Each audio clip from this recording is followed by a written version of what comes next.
ಏನಂದ್ರು ನಿಮ್ಮ ಅಜ್ಜಿ? ನಿಮ್ಮ ತಂದೆ ಶಶಾಂಕ್ ಹತ್ರನೂ ದುಡ್ಡು ಇಸ್ಕೊಡ್ತೀನಿ ಅಂತ ಹೇಳಿಲ್ವೇನೋ?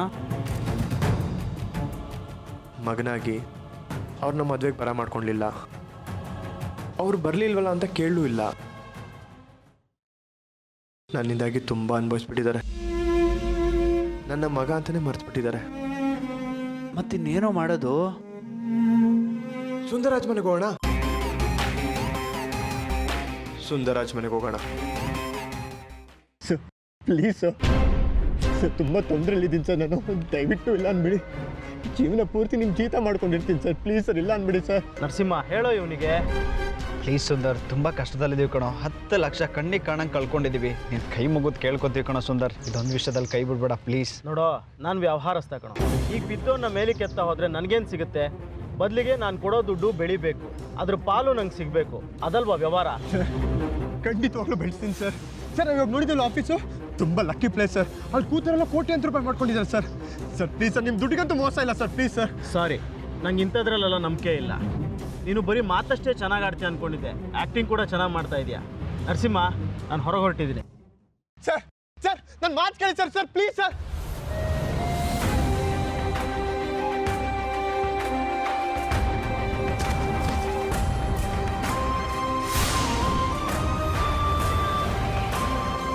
ಅದಿ ಯಾರಿಗೆ ಫೋನ್ ಮಾಡಿದ್ರು ವರ್ಕೌಟ್ ಆಗ್ತಿಲ್ಲ ಕಣೋ. ಯಾರ್ಯಾರಿಗೋ ಫೋನ್ ಮಾಡಿದೆ, 1 ರೂಪಾಯಿ ಹೊಡ್ತಿಲ್ಲ ಕಣೋ ಯಾರ ಹತ್ರನೋ.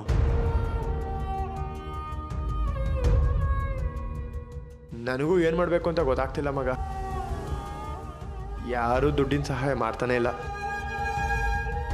ಮಗ ಒಂದು ಕೆಲಸ ಮಾಡು, ಅದೇ ರವಿ ಇದ್ದಾರಲ್ಲ ಅವ್ರಿಗೊಂದು ಫೋನ್ ಮಾಡು ಮಗ. ನಿಮ್ಮ ಫ್ರೆಂಡ್ ರವಿ ಇದ್ದಾರಲ್ಲ, ಮಾಡೋರಿಗೆ ಸಿಗುತ್ತೆ. ಪಕ್ಕನಾ? ಮಾಡೋ ನೀನು, ವರ್ಕೌಟ್ ಆಗುತ್ತೆ, ಮಾಡು. ಹಲೋ ರವಿ ಅವರಾ? ಸರ್ ತುಂಬ ಪ್ರಾಬ್ಲಮಲ್ಲಿದ್ದೀನಿ. ಸರಿ ಸರ್, ಸರಿ ಸರ್, ಥ್ಯಾಂಕ್ ಯು. ಏನಂದ್ರು? ಎಲ್ಲ ನಮ್ಮ ಮನೆ ಬರ ಮಗ. ಇರು, ನನ್ನ ಫ್ರೆಂಡ್ ರಾಘು ಅಂತಿದ್ದಾರೆ, ಅವ್ರಿಗೆ ಮಾಡಿದ್ರು ವರ್ಕೌಟ್ ಆಗುತ್ತೆ ಮಗ. ಅವನಿಗೆ ಒಂಚೂರು ದುಡ್ಡಿನ ಪ್ರಾಬ್ಲಮ್ ಆಗಿತ್ತು, ಸ್ವಲ್ಪ ದುಡ್ಡು ಬೇಕಾಗಿತ್ತು ರಾಗಣ್ಣ. ಬಡ್ಡಿಗಾದರೂ ಪರವಾಗಿಲ್ಲ. ಹೌದಾ ರಾಗಣ್ಣ? ಮೈಸೂರಿಂದ ಯಾವಾಗ ಬರ್ತಿದ್ದೀರಾ? ಏನಾಯ್ತು ಮಗ? ಅವರು ಬಾಸ್ ಜೊತೆ ಮೈಸೂರಿಗೆ ಹೋಗಿದ್ದಾರಂತೆ. ಯಾವಾಗ ಬರ್ತೀನಿ ಏನು ಅಂತ ಗೊತ್ತಿಲ್ಲ. ನಮ್ಮ ಬಾಸ್ ಹೊರಟಾಗಿ ಬರ್ತೀನಿ ಅಂದರು.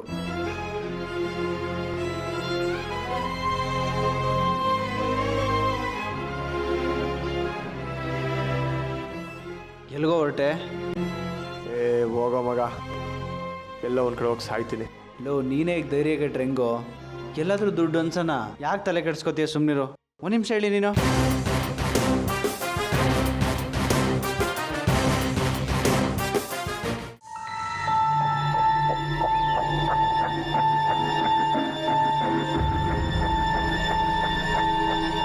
ನಾವು ಯಾಕೆ ವೆಯ್ಟ್ ಮಾಡ್ತಾ ಇದ್ದೀವಿ? ಆದೇನೋ ಮಾತಾಡ್ಬೇಕು ಅಂತ. ಅವನೇನೋ ಮಾತಾಡ್ತಾನೆ ಅಂತ ನಾವು ಕೆಲಸ ಕರೆಯಬಿಟ್ಟು ಸುಮ್ಮನೆ ಇರಬೇಕಾ? ಏನೋ ತಗಾದ ತೆಗಿತಾನೆ ಅನ್ಸುತ್ತೆ. ಮಾತಾಡ್ಬೇಕಾಗಿರೋದು ಆದಿ, ಅವನು ಮಾತಾಡ್ತಾನೆ. ರಿಯಾಕ್ಟ್ ಮಾಡದೇ ಇದ್ರೆ ಆಯ್ತು. ಈಗಲೇ ಹೇಳಿದ್ದೀನಿ, ವಿಷಯ ಏನು ಬೇಕಾದ್ರೂ ಆಗಿರುತ್ತೆ. ಅವನೇನೋ ಮಾತಾಡ್ತಾನಂತ ನಾವು ಕಾಯ್ಕೊಂಡು ಸುಮ್ಮನೆ ಇರಬೇಕಾ? ಆರ್ಯ, ಸ್ವಲ್ಪ ತಾಳ್ಮೆ ಇರಲಿ. ನೀನು ಪೊಲೀಸ್ನವನು, ಕಾನೂನು ಕಾಪಾಡೋದಕ್ಕೆ ತಾಳ್ಮೆಯಿಂದ ಕಾಯಬೇಕು ಅಂತ ಕಲ್ತಿರೋನು. ಇನ್ನು ಮನೆ ಸರಿ ಮಾಡೋದಕ್ಕೆ ಕಾಯಕ್ಕಾಗಲ್ವಾ? ನಮ್ಮ ಮನೆ ಸರಿಯಾಗೇ ಇದೆ, ಯಾರೋ ಹೇಳಿ ಸರಿ ಮಾಡಬೇಕಾಗಿಲ್ಲ. ಆಯಿತು, ಮೊದಲು ಅವನು ಬಂದು ಮಾತಾಡಲಿ. ಅಲ್ಲಿವರೆಗೂ ನಾವು ಚರ್ಚೆ ಮಾಡಬೇಕಾಗಿಲ್ಲ. ಅದು ಸರಿ, ಆದರೆ ಈ ಸಲ ಯಾವುದೇ ವಿಷಯಕ್ಕೂ ನಾವು ಕಾಂಪ್ರಮೈಸ್ ಆಗೋದು ಬೇಡ. ಪ್ರತಿ ಸಲ ನಾವು ಸುಮ್ಮನಿದ್ದು ಕಾಂಪ್ರಮೈಸ್ ಆಗಬೇಕು. ಇದು ನಮ್ಮ ಮನೇನ ಅವ್ರ ಮನೇನ ಅಂತಾನೆ ಗೊತ್ತಾಗಲ್ಲ. ಆಯಿತು, ವಿಷಯ ತಿಳಿದ ಮೇಲಲ್ವ ಚರ್ಚೆ.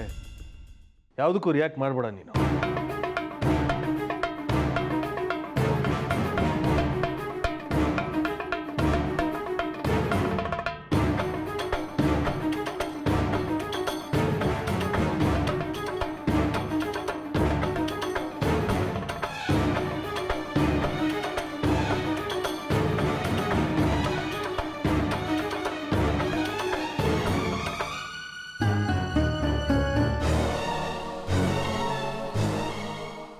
ಹೇಳೋ ಅದಿ, ನೀನೇನು ಹೇಳಬೇಕು ಅಂತಿದೆಯೋ ಹೇಳು.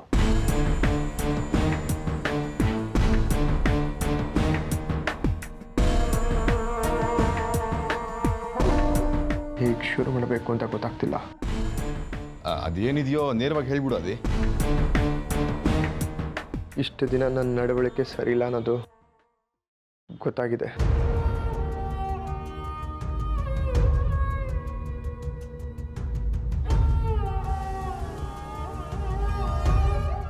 ಓಹ್, ಕನ್ಫೆಷನ್ನು ಕಾಂಪ್ರಮೈಸ್ ಅಲ್ಲ. ಆರ್ಯ, ಮಾತಾಡ್ಬೇಡ ಅಂದಿದ್ದೆ.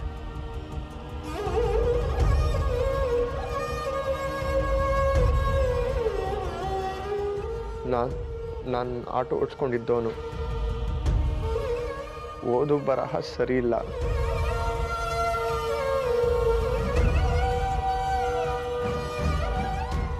ನನ್ನ ಫ್ರೆಂಡ್ಸ್ಗಳೆಲ್ಲ ಹೇಗೋ ನಾನು ಹಾಗೆ. ಈ ಮನೆಗೆ ಬಂದ್ವಿ. ನನ್ನ ನಡವಳಿಕೆನ ತಿದ್ಕೋಬೇಕಾಗಿತ್ತು. ನಾನು ಯಾಕೆ ಬದಲಾಗಬೇಕು ಅನ್ನೋ ಧೋರಣೆಲಿದ್ದೆ. ನಾನು ಲೈಫಲ್ಲಿ ಏನಾದ್ರು ಮಾಡಬೇಕು ಅನ್ನೋ ಕಿಚ್ಚು ಹೆಚ್ಚಾಯಿತು. ಅದೇ ಸಮಯಕ್ಕೆ ನಿರೋಷ ಬಂದು ನೀನು ಹೋಗ್ತಿರೋ ದಾರಿ ಸರಿ ಇಲ್ಲ, ಲೈಫಲ್ಲಿ ಏನಾದರೂ ಮಾಡಬೇಕು ಅಂತ ಟ್ರಾವೆಲ್ಸ್ ಐಡಿಯಾ ಕೊಟ್ಲು. ಅದು ನನಗೂ ಸರಿ ಅನಿಸ್ತು. ನಾನು ನನ್ನ ಕೈಲಾದ ಪ್ರಯತ್ನ ಪಟ್ಟೆ. ನನ್ನ ಪ್ರಯತ್ನಕ್ಕಿಂತ ನಿರೋಷ ಎಲ್ಲಾನು ಅರೇಂಜ್ ಮಾಡಿದ್ಲು. ಆಫೀಸ್ ಸೆಟಪ್ಗೋಸ್ಕರ ಅವಳು ಹಾಕೊಂಡಿದ್ದು ಒಡವೆನೂ ಬಿಚ್ಕೊಟ್ಬಿಟ್ಲು.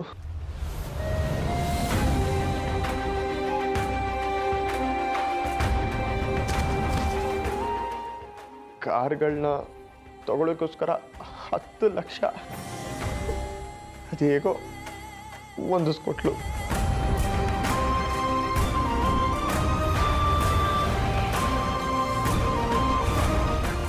ಅದೆಲ್ಲ ಆಯ್ತಲ್ಲ ಅದಿ. ಇವಾಗ ನೀನು ಟ್ರಾವೆಲ್ ಶುರು ಮಾಡ್ತಿದ್ಯಾ, ನಿನ್ನ ಕಾಲ ಮೇಲೆ ನಿಂತ್ಕೋತಾ ಇದೆಯಾ, ನಮಗೆಲ್ಲ ತುಂಬ ಸಂತೋಷನೇ. ಅದನ್ನೆಲ್ಲ ಹೇಳ್ಕೊಂಡು ಕೊಚ್ಕೊಳ್ಳೋಕ್ಕೆ ನಮ್ಮನ್ನು ಕರೆಸಿದ್ಯಾ? ಇಲ್ಲ, ನಾನೊಂದು ಮುಖ್ಯವಾದ ವಿಷಯನ ನಮ್ಮಮ್ಮನಿಗೆ ಮತ್ತು ನಿರೋಷನಿಗೆ ಹೇಳಬೇಕಾಗಿತ್ತು. ಆದರೆ ಧೈರ್ಯ ಬರ್ತಿಲ್ಲ. ಏನು ವಿಷಯ ಅದಿ? ದಯವಿಟ್ಟು ನನ್ನ ಕ್ಷಮಿಸಿ ಅಮ್ಮ. ನಿರೋಷ, ನಿನ್ನ ತಾಯಿ ಹತ್ರ ನಿನ್ನ ಹೆಂಡತಿ ಹತ್ರ ಕ್ಷಮೆ ಕೇಳಬೇಕು ಅಂದರೆ ನಮ್ಮನ್ನೆಲ್ಲ ಯಾಕೆ ಕೂರಿಸ್ಕೊಂಡಿದ್ಯಾ? ಅದು ನಿಮ್ಮ ಮಧ್ಯೆ ಇರೋ ಮಾತುಗಳು. ಅಷ್ಟೇ ಅಲ್ಲ, ನಾನೇನು ದೊಡ್ಡದಾಗಿ ಸಾಧಿಸಕ್ಕೆ ಹೊರಟಿದ್ದೀನಿ ಅಂತ ನಿಮ್ಗಳ ಜೊತೆ ತುಂಬ ಒರಟಾಗಿ ನಡ್ಕೊಂಡ್ಬಿಟ್ಟಿದ್ದೀನಿ.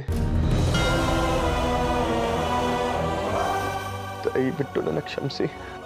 ಪರವಾಗಿಲ್ಲ, ಅದನ್ನೆಲ್ಲ ನಾವು ಮನಸ್ಸಲ್ಲಿ ಇಟ್ಕೊಂಡಿಲ್ಲ.